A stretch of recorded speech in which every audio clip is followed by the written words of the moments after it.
सबक नंबर 1 अखलाक नबी सल्लल्लाहु अलैहि वसल्लम की तफहीम में इबारत कर रहे हैं। उर्दू की 10th क्लास की जो नई बुक आई है उसकी। सबक नंबर 1 अखलाक नबी की तफहीम में इबारत। सवाल नंबर 1 दर्ज झैल इबारत को गौर से पढ़े और नीचे के सवाल के जवाब अपने अल्फाज में लिखने हैं। पैराग्राफ ये दिया गया है, इसे रीड कर लें, यहाँ तक है। और सवालों के जवाब देखते हैं। अन हज़रत सल्लल्लाहु अलैहि वसल्लम के साथ हज्जतुल विदा के मौका पर सदकात का माल तकसीम करते हुए क्या वाक़या पेश आया।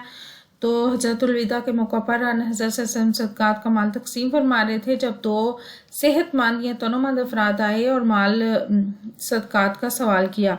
अन हज़रत सल्लल्लाहु अलैहि वसल्लम ने इन दो अफराद को सदका देने से मना क्यों किया। इन्हें सदका देने से इसलिए आप सल्लल्लाहु अलैहि वसल्लम ने मना फरमाया क्योंकि वो सेहतमंद थे और काम करने के काबिल थे और सदकात सिर्फ मुस्तहिक लोगों के लिए होते हैं। अगला सवाल है कि कबीसा कौन थे और अन हज़रत सल्लल्लाहु अलैहि वसल्लम के पास क्यों आए। कबीसा एक साहिब थे जो मकरूज हो गए थे। वो अपनी हाजत बयान करने के लिए अन हज़रत सल्लल्लाहु अलैहि वसल्लम के पास आए। अन हज़रत सल्लल्लाहु अलैहि वसल्लम ने किन 3 लोगों को सवाल करने की इजाज़त दी। आप सल्लल्लाहु अलैहि वसल्लम ने 3 लोगों को सवाल करने की इजाज़त दी। पहला वो शख्स जो कर्ज के बोझ तले दबा हो, वो शख्स जिस पर कोई नागहानी मुसीबत आ जाए और उसका तमाम सरमाया बर्बाद हो जाए, और वो शख्स जो फाका कशी का शिकार हो बशर्तिया के 3 मोतबर अफराद जिसकी हालत की तस्दीक करें। अगला है अन हज़रत सल्लल्लाहु अलैहि वसल्लम ने कर्जदार के बारे में क्या हिदायत फरमाई। तो आप सल्लल्लाहु अलैहि वसल्लम ने कर्जदार के बारे में फरमाया कि इस वक्त तक सवाल करने की इजाज़त है जब तक कि इसकी ज़रूरत पूरी ना हो जाए और इसके बाद इसे रुक जाना चाहिए।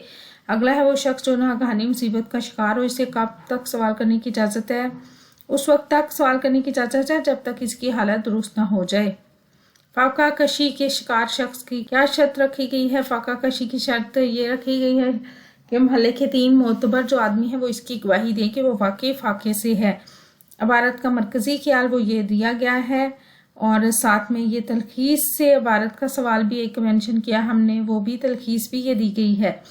चैनल सब्सक्राइब, वीडियोस को लाइक और शेयर कीजिएगा। आपको वीडियो कैसी लगी, चैनल को सब्सक्राइब करके वीडियोस को लाइक और शेयर कीजिए। कमेंट करके बताएं मज़ीद कौन सी वीडियोस देखना चाहते हैं। अपना और अपने प्यारों का रखिए ढेर सारा ख्याल। अल्लाह हाफिज़।